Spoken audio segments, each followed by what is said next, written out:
Danny, you wanted us to go on and score 4 or 5 against Forest Green when we were ahead. Must have had the same feeling when we were 1-0 up against 10 men today. Yeah, absolutely. I think for us, it's always to be aggressive in those moments, and at 1-0 to try to find a second goal. And yeah, unfortunately, second half, particularly once they went down to 10 men, I just thought that we played with too much fear. And I actually said to the players at half time when we were 11v11 and obviously 1-0 up at that time, that sometimes the biggest mistake you can make in life is trying not to make the mistake. Actually, it's probably true of life as well. Sometimes you just have to play with much more freedom than that, and we didn't. And yeah, I think they have expected goals of 0.14, no shots on target, but they managed to find the equaliser, and yeah, probably a fortuitous goal for them. But I think it's something that we brought on ourselves, and we have to be much more positive and be much more aggressive in these moments and take the game to the opponent.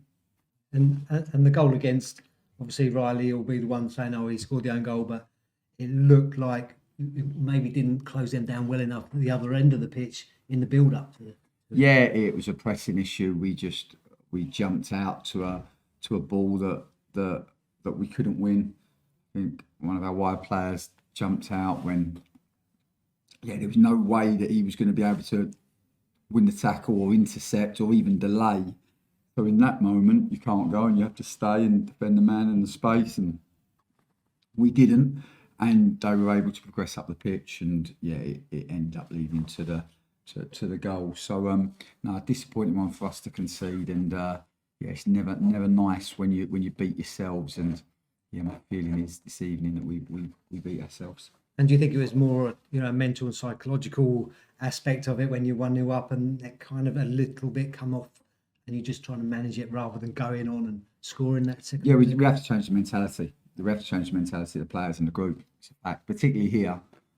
Even if we'd have won that game 1-0, I'd have still been coming here and saying the same thing, because it's like the outcome is the outcome. For me, it's about the process and the way we play. And I thought first half we didn't quite find our control and rhythm. We didn't quite get our play right from the goal kick. We didn't quite get our throw-ons right. And there are two moments in the game where you get a lot of repetitions. And it's a really good way to find rhythm and control in games. And I didn't think we quite got that. I thought there were some good performances in the first half. John Akindi, Noah Chilvers, Connor Hall in particular, I thought did well. But no, second half, particularly when they went down to 10 men, we have to be the optimist, and it just feels like we're the pessimist, and we don't see the opportunity. We almost see the problem and fear the worst. And this is no way to live your life, no way at all. And for us, we have to keep working with the players to try to change the mentality. And listen, this is the truth. It's the hardest thing to do, because you see, it's easy to change the players technically, tactically, physically. It's much harder to change the mentality. But they're good. They're good boys. They're really good boys. They really want to do well. Maybe they want to do too well, and that's why they get a bit tense and tight, and they end up hanging on and playing for the end. And no way to play football. Yeah, and we've seen it already in spells in games that we know for a fact that they're good enough footballers as well, technically, to take games away from teams. Maybe it's just that giving them the belief themselves that they can do it. Yeah, we have to believe. You can't play football with fear.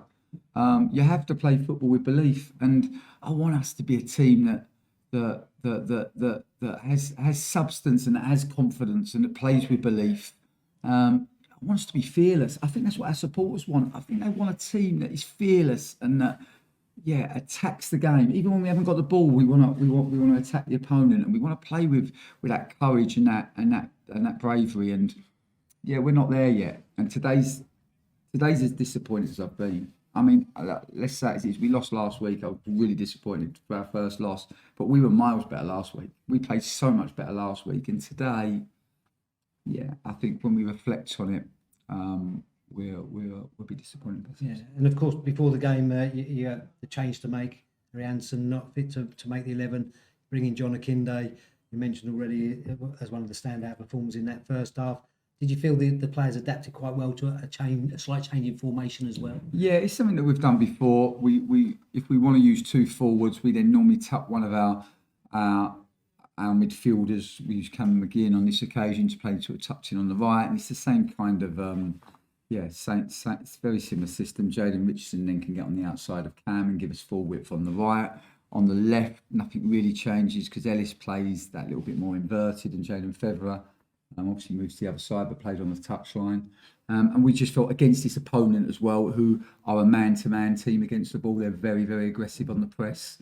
They go after you hard. And on our pitch, which can play a little bit slow, particularly after the rain that we've had, it just felt the right decision to draw their press on and then go over it and play off the front, and kind of the vertical passing patterns, the up-back throughs, the third man runs. These type of ideas are normally good ideas against the man-to-man team, but if we're honest, we didn't quite get the rhythm that we would have liked. And of course, you spoke about Harry Anderson. We were really disappointed to lose him in the week.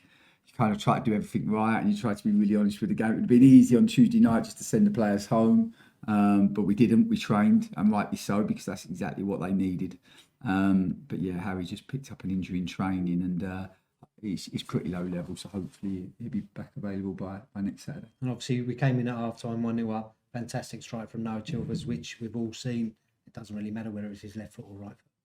No, he has high quality. He has really high quality off of both feet. I see it every day. Just has to play for 90 minutes. I think he played really well first half. I think he played well in patches in the second half.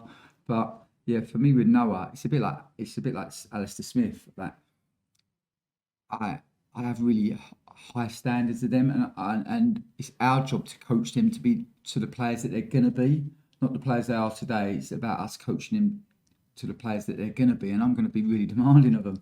I'm going to be on them because I want them to keep improving and keep getting better, because I look at both of them and they've got so much talent. And but for us today, I think we'll all go home with that whole, and probably everybody associated with Colchester United and the supporters. Let me tell you, they were great today. They were great. Even at the end, they must have been so frustrated, but they were still with the team. And I think we'll all wake up tomorrow morning with that feeling in your stomach of 2 points that got away.